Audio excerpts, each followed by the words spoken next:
अभी तक हम लोगों को पता है कि किसी भी मैटर का हम लोग स्टेट चेंज कर सकते हैं, या तो उसका टेम्परेचर बढ़ा के या फिर उसके ऊपर प्रेशर लगा करके। मगर क्या आप लोगों को लगता है कि कोई भी मैटर अपने आप ही अपना स्टेट चेंज कर सकता है? इसका आंसर एक्चुअली हाँ है।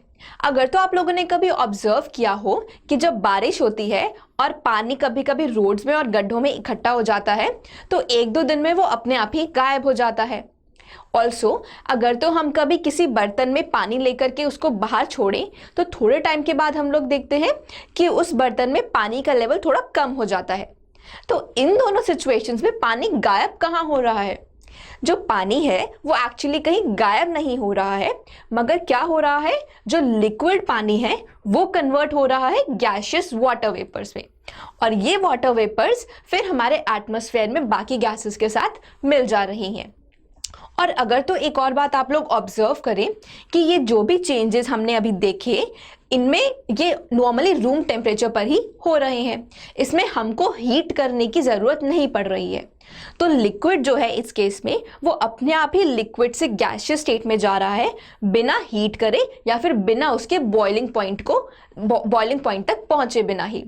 और इसी प्रोसेस को हम लोग बोलते हैं इवापोरेशन। तो अगर तो समराइज या फिर इवापोरेशन को डिफाइन करना हो तो हम कह सकते हैं कि evaporation is the process of a liquid converting into a gas at a temperature below it's boiling point. मतलब कि वो प्रोसेस जिसमें एक लिक्विड कन्वर्ट हो गैस में बॉइलिंग पॉइंट तक पहुंचे बिना उससे पहले टेम्परेचर पे ही, तो उसको हम लोग बोलते हैं इवापोरेशन। अभी आप लोग हो सकता है थोड़े कंफ्यूज्ड हो ये सोचकर कि इवापोरेशन और बॉइलिंग इन दोनों में ही लिक्विड कन्वर्ट होता है गैस में, तो फिर इन दोनों में डिफरेंस क्या है, हम वो भी डिस्कस कर लेते हैं।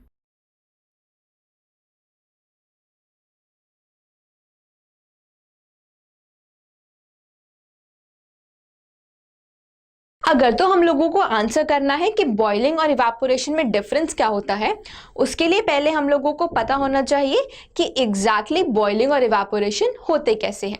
अगर तो हम लोग पहले बॉइलिंग को देखें, तो बॉइलिंग करते टाइम हम लोग लिक्विड को हीट करते हैं, और बॉइलिंग स्टार्ट तब होती है जब पूरे लिक्विड का temperature boiling point of that liquid के जितना आ जाता है।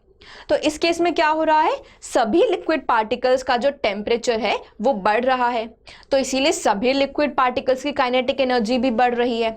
अब ये काइनेटिक एनर्जी एक पॉइंट पर आकर के सफिशिएंट हो जाती है कि जो पार्टिकल है वो लिक्विड फेज को छोड़ करके गैसियस फेज में कन्वर्ट हो जाए। तो अब एग्जैक्टली ये कैसे होगा? अगर तो कोई पार्टिकल है जो लिक्विड की बल्क, डेप्थ या फिर उसके बीच में प्रेजेंट है, अब वो एकदम से उसको गैस में जाना है तो वो कैसे जाएगा? अब ये जो लिक्विड पार्टिकल है ये पहले एक गैस बबल बनाता है, और ये बबल पहुंचता है लिक्विड के सरफेस तक, और सरफेस पे आकर के जब वो गैस के कांटेक्ट में आ जाता है तो वो लिक्विड छोड़ करके गैस में कन्वर्ट हो जाता है। तो इसीलिए इस प्रोसेस में बबल्स फॉर्म हुए। और क्योंकि हमने देखा कि बॉइलिंग में कोई पार्टिकल लिक्विड की बल्क में से प्रेजेंट होकर के गैस में जाता है, तो इसीलिए हम लोग बोलते हैं कि boiling is a bulk phenomena. अगर तो अब हम देखें कि इवापोरेशन कैसे होता है। अब इवापोरेशन में हम लोग हीट तो करते नहीं है, तो इवन अगर तो कोई लिक्विड रूम टेम्परेचर पे है, तो उसके जो सरफेस के ऊपर वाले पार्टिकल्स हैं उनके पास बहुत बारी इतनी सफिशिएंट काइनेटिक एनर्जी होती है कि वो लिक्विड को छोड़ करके गैस फेज में कन्वर्ट हो सके। और इवापोरेशन में एग्जैक्टली यही होता है, जो लिक्विड के सरफेस के पार्टिकल्स हैं वो इनफ काइनेटिक एनर्जी वाले होते हैं, तो वो लिक्विड को छोड़ करके डायरेक्टली गैस में चले जाते हैं। अब क्योंकि सरफेस में गैस और आपस में है, तो इसीलिए इस केस में बबल्स की फॉर्मेशन की जरूरत होती ही नहीं है।